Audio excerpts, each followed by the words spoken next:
The island of Roatan is the largest landmass in the Bay Island archipelago. Situated between Utila and Guanaja, just 30 miles from the Honduran mainland, it is surrounded by fringing coral reefs and some of the Caribbean's best year-round diving. Healthy reefs teeming with marine life attract thousands of divers a year. Diverse ecosystems with varied habitats are capable of supporting large and small animals alike. Corals and anemones thrive in these blue waters, and divers encounter wild turtles, giant groupers, and large surgeonfish schools on a regular basis. On the northwest shore of Roatan lies Anthony's Key Resort, which is home to the Roatan Institute for Marine Sciences and 19 Atlantic bottlenose dolphins. The lagoon between Bailey's and Anthony's Keys is home to these dolphins. Dolphins are long-lived social mammals like elephants or people, except dolphins live in water. This aquatic lifestyle has resulted in the evolution of some unique adaptations for communication and social interactions. Kathleen Dudzinski has been studying dolphin behavior for more than 20 years. Good morning. Her long-term comparative study of captive and wild dolphins has spanned 4 continents, 4 dolphin species, and several facilities that help her to better understand behavior and acoustics comparatively between captive and wild dolphins. I've been studying dolphin behavior for the better part of 20 years, and in 2003 started studying captive dolphin behavior specifically from the Roatan Institute for Marine Sciences, and since then have added a couple of other groups of captive dolphins. So I've been lucky enough over my career to study both wild and captive dolphins. I use exactly the same methodology to collect the data and exactly the same methodology to analyze the data. And what I'm finding is not much difference between the two groups of animals. The few differences that I might be seeing are related to behavior and possibly to the age of the individuals, not necessarily to the setting where we find the animals, which is to me quite interesting. And what that suggests is that the behaviors that we're observing are probably conserved across dolphin species, no matter where they're found or what habitat they're found in. Having an active, healthy, normal, and readily available study group is of great benefit to DCP's research. Knowing where the animals are cuts the effort by half when studying dolphin communication.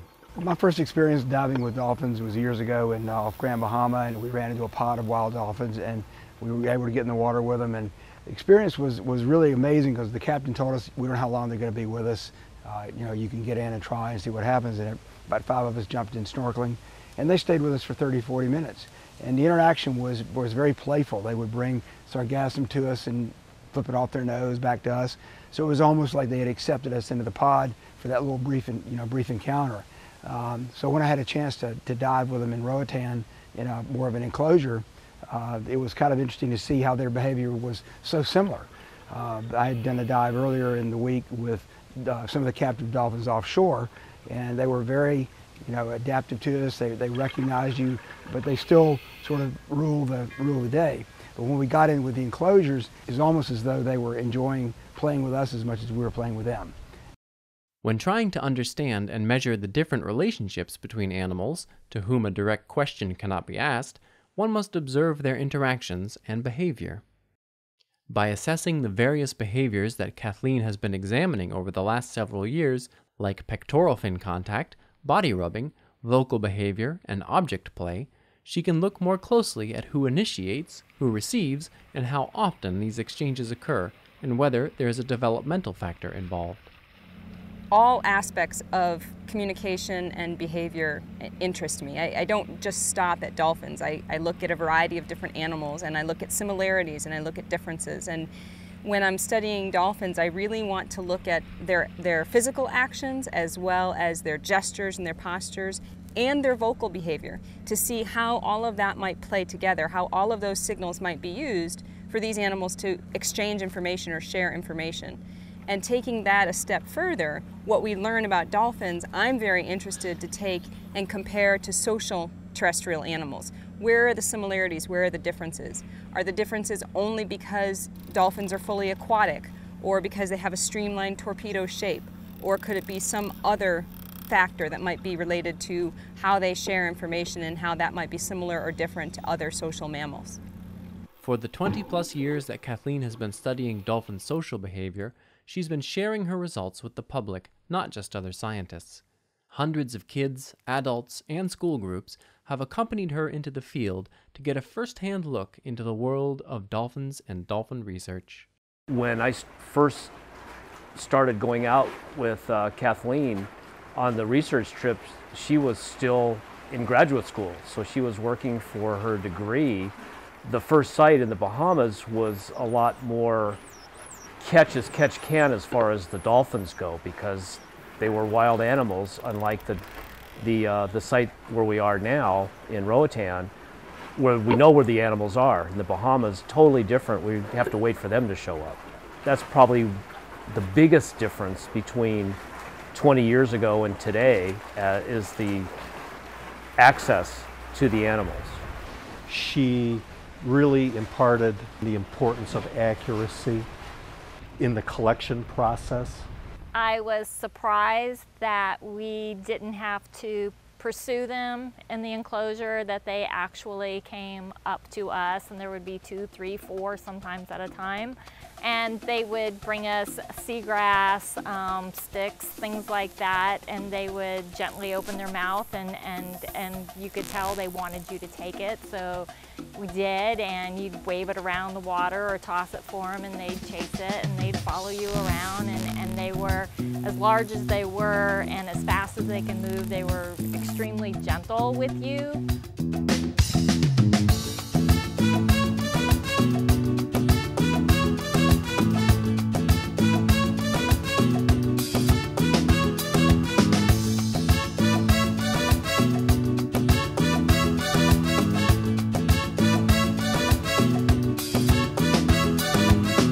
Like when you're with them, all they want to do is play, and it makes you want to play, and like just makes you like have a smile on your face. It's a very amazing experience. It was a lot of fun. They were playful. They really engaged with us. I don't think they minded us being in there with them. Played a little game of fetch with some seagrass, and it was a good time. Got to watch them interact with each other and watch them interact with us. It was fun.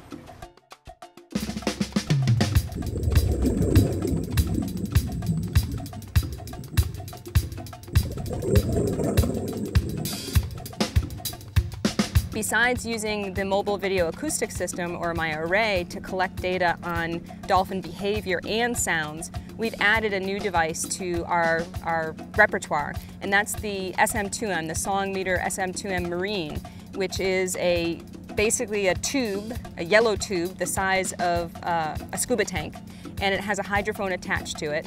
And we take and set the frequency range that we're going to record and the amount of time that we're going to record per hour, and we deploy it and leave it.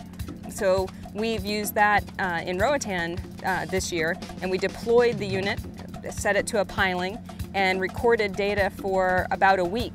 Just let the unit record. And when we bring that back up, we'll have audio. And we use these SM2Ms from Wildlife Acoustics so that we can collect audio data on the dolphin vocal behavior around the clock. So we can look to see if there's any diurnal patterns, if they're more vocal at night or during the day.